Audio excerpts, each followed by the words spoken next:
sejahtera. Nama saya Suryana Disen dari SMK Batu Unjul.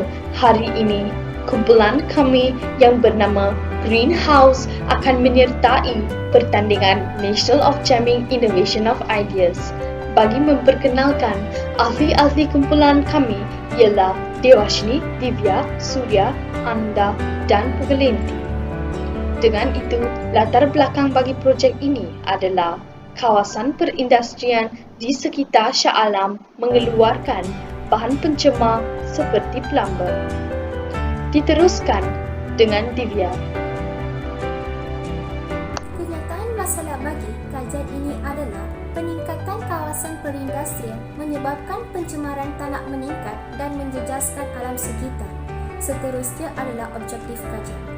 Alam sekitar dan kesihatan manusia boleh terjejas jika air sisa daripada aktiviti domestik, pertanian, peternakan dan perindustrian tidak dirawat. Bekalan air akan dipenuhi dengan logam berat dan bahan pencemar. Bagi mengatasi masalah ini, kaedah fitoremediasi merupakan salah satu alternatif dalam merawat air sisa dengan menyingkirkan bahan logam berat serta memerangkap nutrien dan mikroorganisma. Ia juga mengurangkan pencemaran tanah yang mengandungi plumbum di sekitar kawasan perindustrian. Kajian ini bertujuan untuk degradasi, pengekstrakan atau penyingkiran bahan pencemar di dalam tanah atau air. Seterusnya, Dewashni akan menerangkan penyelesaian masalah. Tanaman bunga matahari Helianthus NSL digunakan untuk mengekstrak dan menyingkirkan bahan logam plumbum PB daripada tanah tercemar di sekeliling kawasan perindustrian menggunakan konsep fotoremediasi. Bunga matahari bertindak sebagai hyperaccumulator yang dapat menyingkirkan logam berat seperti zinc, kromium, kuprum, plumbum dan nikel serta bahan radioaktif cesium dan strontium dari tanah tercemar. Seterusnya, Google akan memberikan penerangan yang lebih lanjut tentang model greenhouse kami.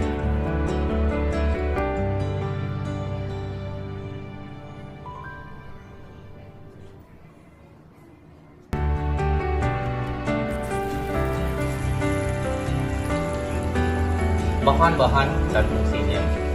Kita menggunakan kayu. Kayu ini digunakan untuk mendirikan rumah kaca ini.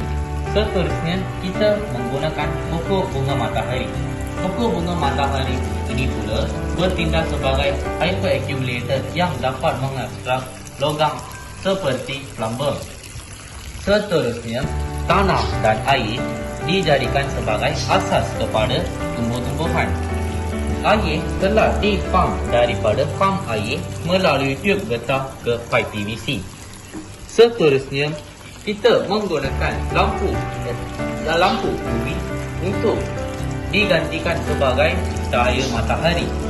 Sebab cahaya matahari adalah asas kepada tumbuh-tumbuhan. Seterusnya, kita juga menggunakan bateri, fuse dan wayar untuk menghidupkan pam air.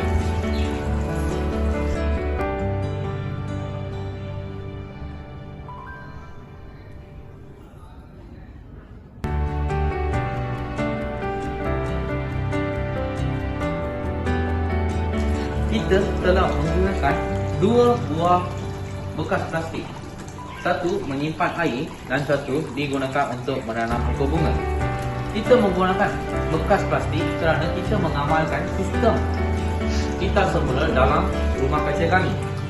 Seterusnya, kita juga menggunakan skru untuk menyambung kayu-kayu ini.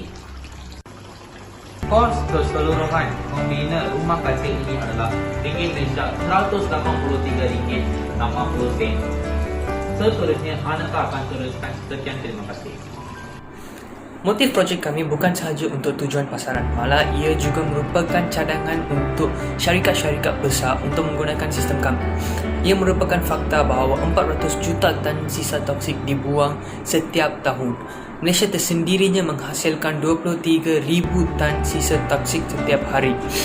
Sisa-sisa tersebut memberikan impak yang amat luas kepada semua kehidupan di muka bumi.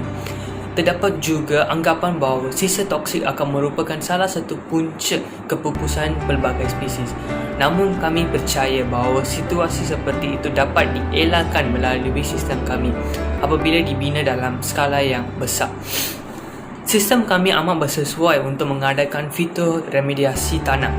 Contohnya, sebarang industri atau kilang yang mengeluarkan sisa-sisa toksik dapat mencampur sisa toksik tersebut dalam bajet dan menuburkan bajet tersebut pada tapak tanaman. Tumbuh-tumbuhan seperti bunga matahari yang ditanam pada tapak tanaman tersebut berfungsi sebagai hyperaccumulator dan menyingkirkan logam berat. Sistem kami dapat memelihara dan memelihara tanaman tersebut dan merendahkan beban kerja. Itulah yang dapat kami sampaikan daripada kumpulan kami. Sekian, terima kasih.